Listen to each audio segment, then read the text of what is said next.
Yang paling bagus tentu yang dia fokus di situ, maka akan muncul potensi yang luar biasa yang kemudian lahir sesuatu yang dasar. Biasanya kalau kita fokus sesuatu yang setengah-setengah biasanya tidak jadi, apalagi terlalu banyak itu tidak jadi. Orang kalau fokus serius di situ, maka semustahil apapun biasanya tampak berhasil. Maka perlu momen-momen mengarahkan anak-anak itu kemana passionnya sebenarnya. Kemudian yang kedua, bagaimana kita itu memfasilitasi mereka untuk sibuk dengan bahasa di kitab ini al-istiwal, sibuk dengan passion itu. Wakilah ada yang berkata, wakilah ada sebuah kisah. Ru'ya Muhammad bin Al-Hasan Asy-Syaibani. Nama lengkapnya itu Muhammad bin Al-Hasan Asy-Syaibani, muridnya Imam Abu Hanifah. Wakilah dikatakan ru'ya. Ru'ya itu dilihat manasnya. Maksudnya pernah ada yang memimpikan beliau. Ru'yah dilihat dalam mimpi. Ada yang melihat beliau dalam mimpi. Siapa itu? Muhammad bin Al-Hasan fil manam, di dalam mimpi. Jadi suatu hari ada yang mimpi Muhammad bin Al-Hasan Asy-Syaibani, muridnya Imam Abu Hanifah. Ba'da wafatihi, setelah beliau wafat. Faqila lahu, lalu beliau ditanya, Kaifa kunta fi halin nazar? Kaifa kunta, bagaimana kondisi engkau? Kaifa kuntah, bagaimana kondisi engkau fi halin nazar, waktu nazar, waktu sakaratul maut, waktu di saat proses dicabutnya nyawa. Gimana kondisimu? Kan orang pengen tahu kondisi seorang ulama besar ketika sakaratul maut. Faqalah, maka beliau berkata, kuntu muta'ammilan fi mas'alatin min masailil makatib. Ini saja. Kuntus, waktu itu muta'ammilan, saya sedang merenungkan, sedang berpikir fi mas'alatin, tentang satu problem, tentang masalah min masailil makatib, dari sekian problem makatib. Makatib itu budak mukatab. Kalau dulu kan di disiplin ilmu fikih itu pasti tidak lepas dari bab yang namanya budak, perbudakan. Karena dulu masih ada perbudakan, maka diatur secara fikih bagaimana berhubungan dengan menjalin hubungan dengan berinteraksi dengan budak. Maka perlu aturan dan SOP-nya secara syariat. Nah, Muhammad bin Al-Hasan Asy-Syaibani ini, ketika nazar, beliau masih sempat mikir tentang fikih budak mukatab. Membayangkan orang sedang nazar begitu, sedang sakaratul maut, sedang tegang-tegangnya, itu masih sempat sibuk mikiri problem fikih terkait budak mukatab. Budak mukatab itu budak yang dia pengen merdeka, pengen merdeka, lalu bilang ke majikannya, saya pengen merdeka, maka saya cicil gitu. Harganya berapa? Dia nyicil. Bersepakat, namanya nanti akad al-kitabah, akad cicilan nanti. Al-kitabah itu mengumpulkan kumpulan dari cicilan-cicilan itu. Sehingga nanti budak ini kalau sudah lunas sesuai dengan akadnya, maka dia sudah harus merdeka. Orang dulu kan biasa terlahir sebagai budak gitu, atau dijual sebagai budak. Cuman Islam itu begini saja. Kenapa Islam itu tidak melarang tegas perbudakan? Islam itu sebenarnya ingin menghapus perbudakan secara sistematis, hal sistem saja. Makanya kemudian syariat itu, fikih itu diturunkan, diantaranya adalah produknya bagaimana budak itu hilang pelan-pelan. Contohnya, misalkan orang Islam kalau melanggar syariat, ada pelanggaran-pelanggaran yang sanksinya itu dengan cara memerdekakan budak. Contohnya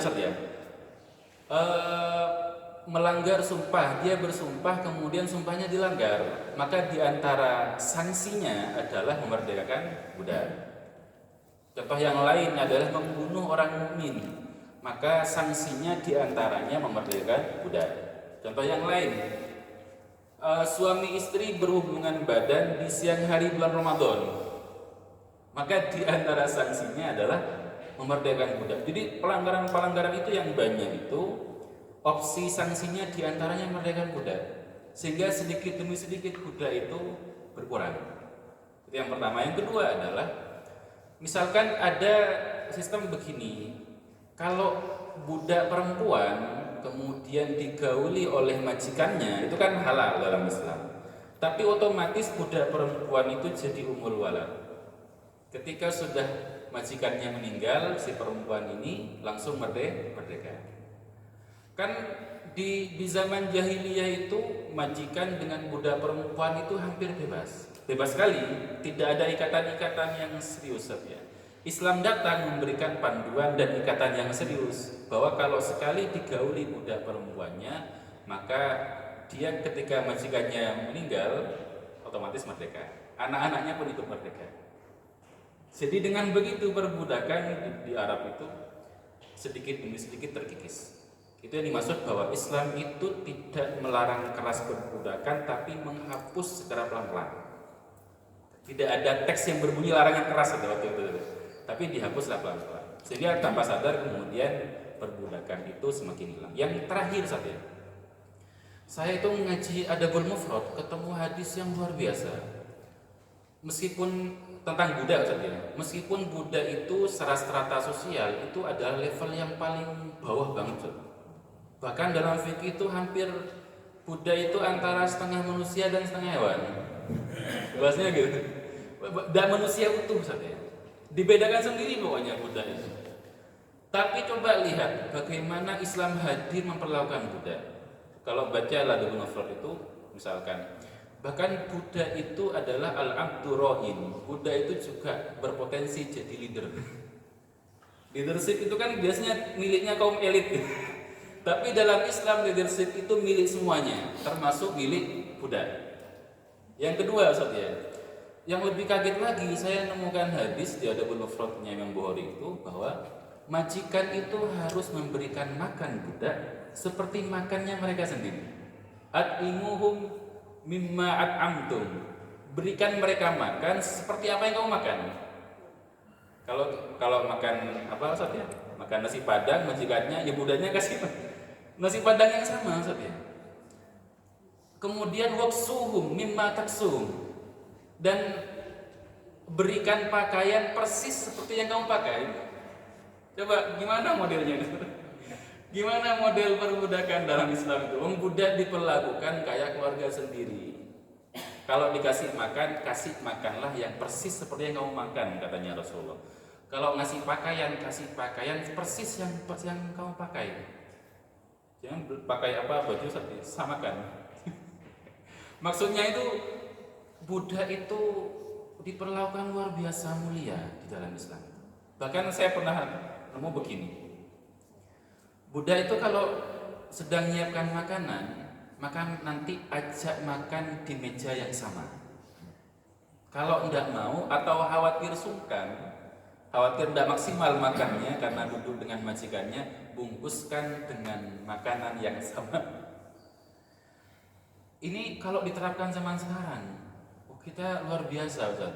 Bagaimana misalkan yang punya ART, bagaimana kita memperlakukan ART? Oh, ini budak itu jauh di bawah ART levelnya, tapi diperlakukan mulia dalam Islam. Sehingga meskipun tidak ada bunyi teks haram memelihara budak waktu itu, tapi perlakuan Islam pada budak luar biasa. Saya mikir gimana ya kalau waktu itu saja ketika nemu hadis itu, saya kalau beli makanan online itu, masya Allah ya, seharusnya saya memberikan yang sama mungkin ya. Kalau mengikuti adab ini tadi ya. Beli misalkan makanan, ya sudah beli dua, satu untuk saya, satu untuk kurirnya. Lo bayangkan dia nungguin lama, apalagi kalau lihat mesen mie gacuan gitu. Itu kan kurirnya nunggu lama di samping itu, dan lihat orang-orang makan. dia tidak ikut makan, aromanya dia nyium, terus dibawa aroma makanannya menemani dia sampai nyampe ke rumahnya.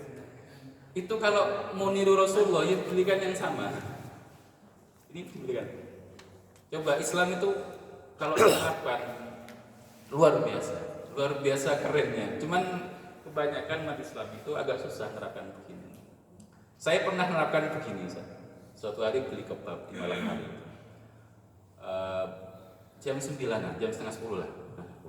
Terus yang nganter bapak tua, saya beli 2 porsi. Waktu itu masih sendirian dulu. Kemudian yang satu saya kasihkan ke bapak itu, kaget dan nolak luar biasa.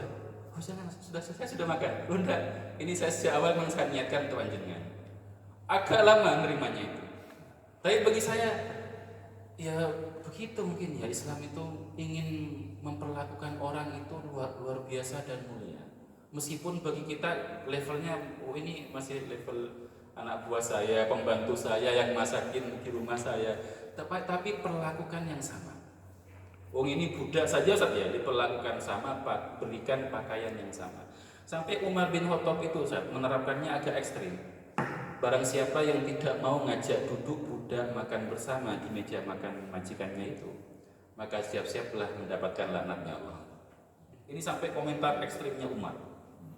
Umar kan agak serius kalau menjalankan agama. Itu gitu nih Ustaz ya. Ini kembali lagi ke temanya bahwa Muhammad bin Al-Hasan Asy-Syaibani itu ketika sedang nazar sakaratul maut itu, beliau masih sempat mikiri tentang hukum fikih budak mukatab. Saya tidak tahu kita nanti ketika nazar sedang mikir apa. Semoga kita bagian dari orang yang sibuk mikiri hal yang positif. Sehingga ketika nazar itu yang mikir masih positif-positif saja ya, tidak yang negatif-negatif. Baik, falam ash'ur. Nah, kata beliau falam ash'ur, lalu saya tidak kerasa saja katanya Muhammad bin Al-Hasan. Falam ash'ur, saya tidak kerasa bi khuruji ruhi, dengan keluarnya ruh. Orang nazar itu kan ekstrim, Ustaz. Dalam sebuah riwayat itu nazar itu adalah seperti kulit tubuh kita yang dikuliti. Ya, tidak tahu rasanya. Tidak usah dibayangkan saja. Dikuliti saja. Menurut ulama yang lain seperti tubuh daging yang ditusuk oleh duri, yang durinya itu besar-besar saja, kemudian cerabut gitu. Daging-dagingnya gatot. Sakitnya jauh lebih dahsyat dari itu. Kondisi ketika nazar. Nah, Muhammad bin Hasan Asy-Syaibani ini ketika nazar beda, sibuk mikir fikih tentang budak mukatab itu. Lalu falam ashkur katanya, tidak kerasa bi khuruji ruhi, dengan proses keluarnya ruh gitu Ustaz. Banyak Ustaz orang yang sedang asik dengan passionnya, itu meskipun luka tidak kerasa, ini logis Ustaz. Saya pernah cerita main bola sampai kuku saya ngelupas begitu, berdarah-darah, itu tidak kerasa. Waktu main tidak kerasa, setelah selesai main kerasa. Maksudnya orang yang sedang asik dengan passionnya itu tidak kerasa sakitnya. Dan ini diterapkan Muhammad bin Hasan Asy-Syaibani, passionnya sibuk mikir ilmu. Maka ketika sakaratul maut yang menyakitkan itu tidak kerasa katanya, sakaratul mautnya. Mungkin kalau kita itu menyusun BLP gitu saja, jadi kan pengennya akhir hayatnya diakhiri dengan bagaimana? Loh, ditulis sekarang itu yang pasti saja. Bagi saya itu yang fix. Proses kematian itu fix, tapi proses saya punya cucu besar itu belum fix. Bahkan yang besok saja belum fix. Yang paling fix itu adalah proses kematian kita. Maka BLP kita harus nyampe ke sana sebenarnya. Saya pengen mati saya itu bagaimana sebenarnya? Ditulis sekarang. Saya punya Ning itu di Madura itu sejak jauh sebelum meninggal itu. Beliau BLP-nya adalah meninggal dalam kondisi dikafani, yang kain kafannya itu sudah dibawa umroh, dibawa muter Ka'bah, dicuci pakai air zam-zam, sudah terkabulkan, disiapkan sejak lama, disembunyikan di dalam lemari, ditulis surat wasiatnya bahwa kalau beliau wafat tolong kafani pakai kain kafan khusus ini yang sudah dibawa ke Mekah kemudian disucikan pakai air zam-zam. Karena itu yang paling nyata itu paling fix ya, bahwa proses kematian. Jangan pakai kafan yang ini, Yang online aja ini. Jual beli kain kapan? Itu saja. Bagi saya itu begitu. Itu yang fix. Lanjut saja. Wajar sekali orang yang sedang asik dengan passionnya, dengan hobinya, tidak akan kerasa apapun biasanya. Tidak kerasa orang yang sibuk main PS gitu, PS main bola gitu. Semalaman tidak kerasa, tiba-tiba sudah baca buku ilmiah 10 menit sudah ngantuk habis. Orang yang sedang asik dengan yang diminati itu tidak kerasa apapun dengan hal yang lain. Tinggal mantik itu saja sebenarnya. Kita lanjutkan. Wakilah ada yang berkata annahu qala, sungguhnya qala, beliau berkata, Muhammad bin Al-Hasan Asy-Syaibani itu fi akhir umrihi, di akhir umurnya, di akhir hayatnya, syawalani masailul makatib. Syawalani, saya disibukkan, katanya Muhammad, masailul makatib, dengan problem budak mukatab, anil isti'dad lihadal yaum, dari bersiap diri, lihadal yaum, untuk hari kematian. Katanya beliau, saya terlalu sibuk mikiri fikih budak mukatab sampai tidak punya persiapan untuk kematian ini. Wa inna ma qala dzalika tawadu'an. Wa inna ma qala dzalika, beliau berkata itu tawadu'an, dalam bentuk tawaduk saja. Kan perkataan itu seakan-akan tidak siap mati. Oh, saya terlalu sibuk main sampai tidak siap, tiba-tiba sudah mau berangkat. Sebenarnya beliau terlalu siap dengan bekal sibuk dengan ilmu. Tapi bahasa beliau itu bentuk ketawaduan. Syawalani masailul makatib anil istidad lihadzal yaum. Saya terlalu sibuk mikiri fikih ini sampai tidak punya persiapan untuk kematian ini. Mungkin bahasa tawaduk saja. Nah, istidad itu sangat penting saja. Istidad untuk kematian itu penting. Itu yang saya maksud tadi. PLP kita itu menyentuh sampai nyampe ke proses kematian seharusnya. Saya pengen mati dalam kondisi bagaimana, dalam kondisi apa, itu sudah ditentukan mulai sekarang.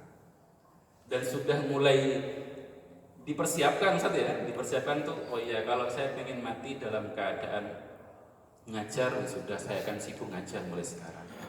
Karena akhir seseorang itu tergantung dari kesibukan hidupnya dia. Oh, saya pengen mati dalam keadaan sholat, sudah sibukkan hidupmu dengan sholat, karena kemungkinan ending hayatnya juga mati dalam keadaan sholat. Itu normal saja, logis saja. Orang yang pengen meninggal di sebuah rumah, sering-sering aja di rumah situ, potensi besarnya meninggal itu besar soalnya.